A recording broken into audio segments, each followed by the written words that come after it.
तथागत भगवान गौतम बुद्ध महाराष्ट्राचं दैवत आराध्य दैवत छत्रपती शिवाजी महाराज आणि खऱ्या अर्थानं महाराष्ट्राचा खरा राजपुत्र संभाजी महाराज आणि अनेक महापुरुष आहेत, परंतु 20व्या आणि 21व्या शतकामध्ये ज्यांनी आपला ठसा उमटवला आणि आपण पाहिलं या देशामध्ये चमत्कार किती झाला.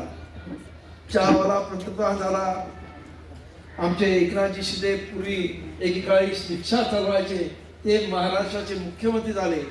हे सर्व कोण एका विद्वान माणसाच्या संविधानानं झालं. ते बोधिसत्व महामानव डॉक्टर बाबासाहेब आंबेडकर यांच्या विचारांना प्रतिमानात वंदन करून आज या इथं ही काही इलेक्शनची सभा नाही, ती एक सामाजिक सभा आहे असं मी समजतो. कारण राजकारण हे 1% आणि 99% समाजकारण असतं, तेव्हा खऱ्या अर्थानं समाजाचं आणि त्या असणाऱ्या वस्तीचं भलं होतं. नाही तर राजकारणी राजकारण करत राहतात, 5 वर्ष येतात, आश्वासनं देतात आणि निघून जातात आणि त्यानंतर परत 5 वर्ष ज्यांना बाबासाहेबांनी त्याच्या संविधानातून खऱ्या अर्थानं राजा बनवलंय. पूर्वीच्या काळी एकेकाळी राणीच्या पोटातून राजा जन्माला यायचा. आज तुमच्या सर्वांनी बोट दाबून त्या प्रभागामधला राजा नाही परंतु तुमचा प्रतिनिधी निवडून जातो आणि त्याला अनेक पॉवर्स मिळतात की तो तुमची कामं करू शकतो.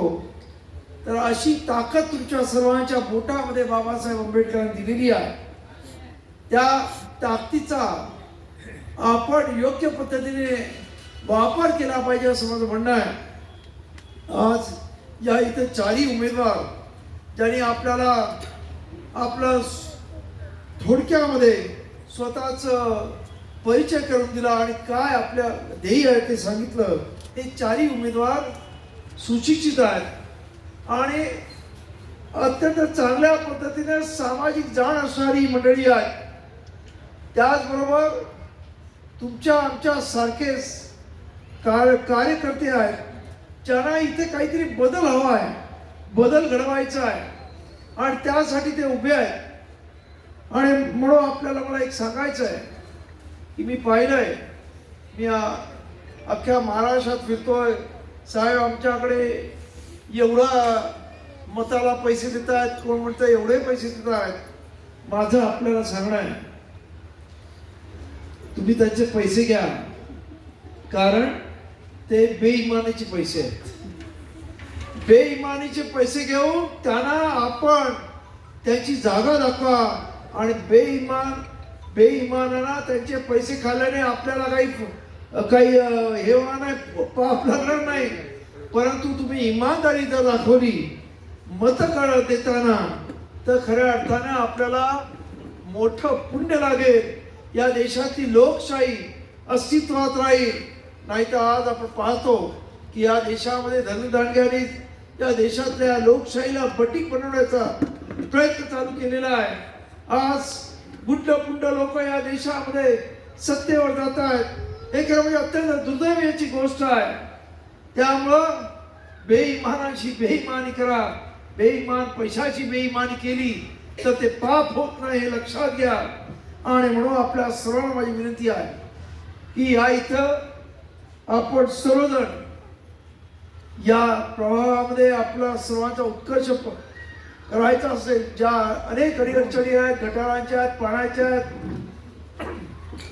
रस्त्याच्या आहेत, या सर्वांवरती खऱ्या अर्थानं काहीतरी आपल्याला मार्ग काढायचा असेल तर हे 4 जण जे आज तुम्हाला खऱ्या अर्थानं काम करून दाखवण्याची हिंमत दाखवत आहेत, बोलू शकतात. नाही तर अनेक मी उमेदवार पाहिले ज्यांना काही बोलता येत नाही, ते इथं बोलू शकत नाही, पब्लिक समोर बोलू शकत नाही, ते सभागृहात काय बोलणार, तुमच्या काय प्रश्नावरती आवाज उठवणार.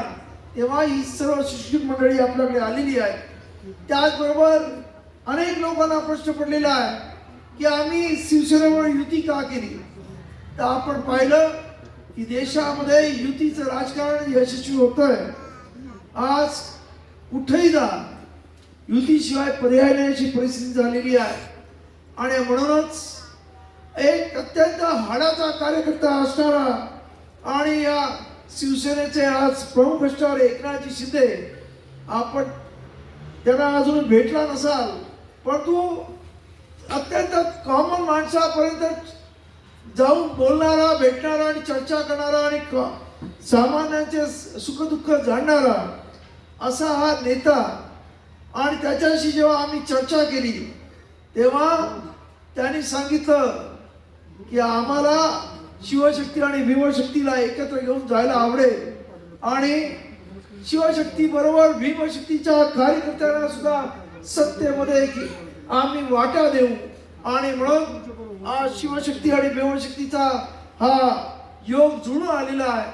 आणि आज मला आनंद वाटतोय आमच्या विवेक बनसोडेंच्या सौभाग्यवती हेमलता बनसोडे या आज या प्रभागामध्ये एकत्र हे चारही उमेदवार एकत्र लढत आहेत आणि अत्यंत ताकदीने लढत आहेत. कुठलाही मनामध्ये किंतु परंतु नाही आहे. सर्वजण दिलखुलास एक दिलानं एक विचारानं आज इथं लढत आहेत. तेव्हा माझी आपल्या सर्व आंबेडकरी अनुयायांना विनंती आहे की एकटे जे लढत आहेत ते निवडून येणे शक्य नाही. आणि आपला माणूस जर सभागृहात जाऊन आपला हक्काचा माणूस कोणीतरी जावा आणि त्याच्याकडून आपली कामं करून घ्यायची इच्छा असेल तर या इथं या प्रभागामध्ये हे सर्व चारही उमेदवार हेमलता बनसोडे, प्रदीप रावते, मीनाक्षी मस्के आणि गिरीश जयवळ यांना आपलं अमूल्य मत, त्यांची निशाणी आपण प्रभागामध्ये इलेक्शन लढत असल्यामुळं एकाची निशाणी वेगळी दुसऱ्याची निशाणी वेगळी घेतली तर ते बऱ्याच वेळा कन्फ्युजिंग होतं. म्हणून सर्वांची निशाणी एक व्हावी म्हणून चौघांनी या इथं धनुष्यबाणाची निशाणी घेऊन इलेक्शन लढवत आहेत. त्यांच्या या धनुष्यबाणाच्या निशाणीवर आपण बटन दाबून त्यांना भरघोस मताने निवडून द्याल ही अपेक्षा करतो. आणि खऱ्या अर्थानं लोकशाही सदृढ करण्यासाठी आणि बाबासाहेब दिलेलं संविधान या देशामध्ये जिवंत राहण्यासाठी, चिरकाळ टिकण्यासाठी या युतीला आपण पाठिंबा द्याल. या चौघांनाही आपण भरघोस मताने निवडून द्याल एवढीच अपेक्षा करतो आणि आपली रजा घेतो. धन्यवाद. जय भीम, जय महाराष्ट्र.